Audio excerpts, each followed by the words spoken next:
Thanks for tuning in. I'm Hali Palombo, and this is Unknown America, a show about figures and events and places and little pockets of time unique to America that often fall under the radar.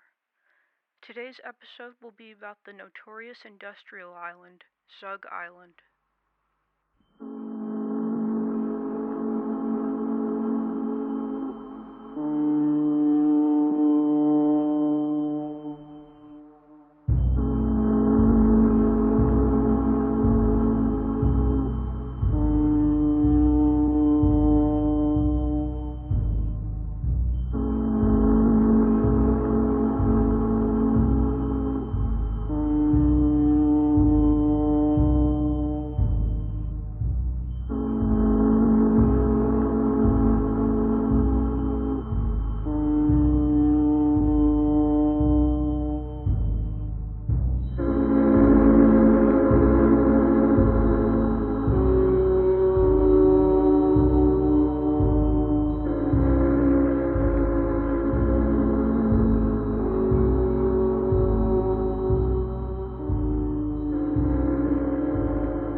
48217 is, and this is proven, the dirtiest zip code in Detroit, in Michigan, and possibly the country, as it is home to Zug Island. Located at the mouth of the River Rouge, it was at its peak a beacon of industrial manufacture and the most polluted place in the country. You can't get close to Zug Island as it is monitored closely, but you can access a satisfactory vantage point if you know where to look. I am there at night under a black night sky, but by smell alone you can ascertain that the sky above is usually gray. By sight, too. Across the river and partly concealed by piles of industrial litter is a tall column of fire, belching smoke, framed by giant black piles of pet coke. In 1859, a man named Samuel Zug invested in 325 acres of marshland off the Detroit River. Samuel Zug was a founder of the Republican Party who came to Detroit with the intention of making his fortune in the furniture industry, which he did. Later in life, his intention was to invest in real estate to provide financial security for his wife, Anne, so he chose the land near the river to build his estate. 10 years later, the pair abandoned their home because it was, in Samuel's words, too damp. In 1888, Samuel Zug granted a business called the River Rouge Improvement Company permission to cut a canal through part of the land to connect the Rouge River to the Detroit River, effectively creating the starts of an island. In 1889, Zug sold said island for $300,000 to various industries to serve as a dumping ground, and never interacted with his property again. This was the most expensive real estate transaction of the decade, and the most environmentally unsound in the history of the state of Michigan.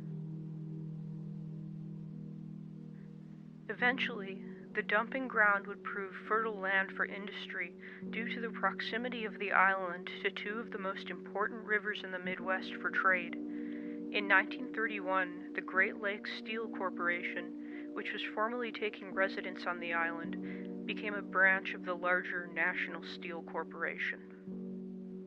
In 1931, the Great Lakes Steel Corporation, which was formerly taking residence on the island, became a branch of the larger National Steel Corporation.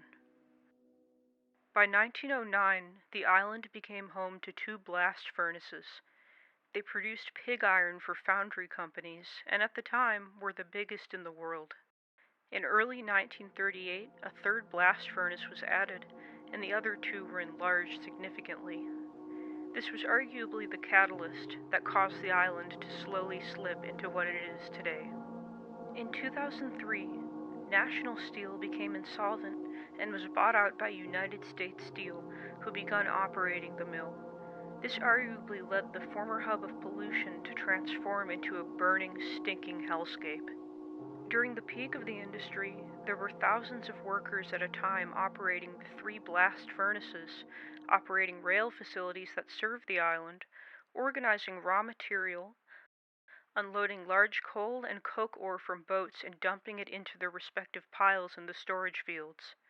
You can see these from Google Maps if you wish to do so. They're massive. In 2019, U.S. Steel announced that they would be idling production, including all operations on Zug Island, and by April 2020, they had tapered off completely. But their legacy continued. U.S. Steel was fined $2 million for environmental violations within the past 5 years. Many residents in proximity to Zug Island developed asthma and cancer and found a substance called benzene in their basements, a chemical that deteriorates the immune system and leads to cancer.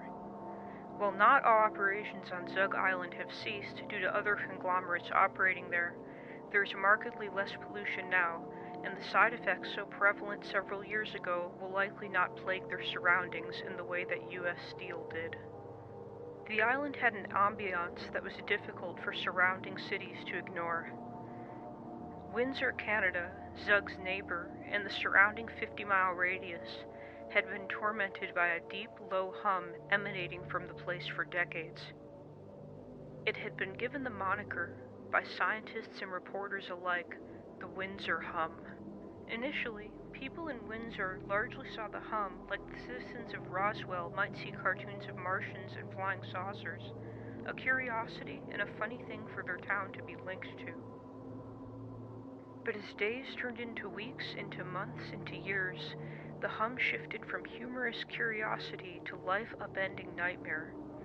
The window-rattling hum drove many residents to move, some of them because they truly could not handle the sound anymore, and others, a small yet documented portion, because they believed the hum was a psyop that was controlling their behavior for an unforeseen purpose. The city of River Rouge sunk $1 million into attempting to determine the source of the sound for our Canadian neighbors, but forfeited after the venture became too costly to continue. This theory has been explored by not only residents of Windsor and the surrounding area, but journalists as well. In 2013, a Canadian scientist used sound level meters and a pentangular array of cameras and microphones to attempt to locate the source of the sound. Ultimately, the report stated that the hum did not appear to come from Zug Island, but rather an area south of Zug Island. Verbatim, the report states that the most probable source of the hum points well to the south of Zug Island. The bulk of our observations from both stations do not support the hypothesis that the source of the hum emanates from Zug Island. However, in 2020, something occurred that proved his report incorrect. When the U.S. Steel facility housed by Zug Island phased out of operation entirely due to COVID-related loss of business and staff, the hum stopped, and an entire city breathed a sigh of relief, not only because the hum was over, but because the mystery of where it was coming from was finally solved, allowing the residents of Windsor to return to their former state of peace. What was actually causing the hum within the facilities on the island is still speculated on and will not be revealed to the public, either due to a total lack of interest and a desire to distance themselves from the island in every way, or a desire to keep their dealings private. I'm inclined to believe the former. Zug Island is currently nearly abandoned due to the lack of employees running their most prevalent conglomerate, and pollution is decreasing. The damage it has done to the environment is undeniable. But not all is lost.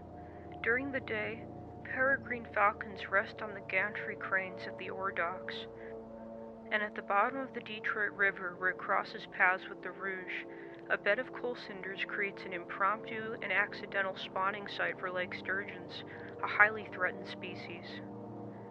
As the blast furnaces a quarter-mile away and 50 feet above water eked out their last pulse of flame and rattled and faded into obsolescence, the sturgeon reproduced, each new generation meeting an increasingly larger band of compatriots. Their cartilaginous skeletons suit the water, bending and bowing against currents with comfort. It is good that they are alive. Zug Island suits nothing, and one day it will be gone. This is Hali Palombo. Thank you for tuning in to Unknown America, and I'll see you next time.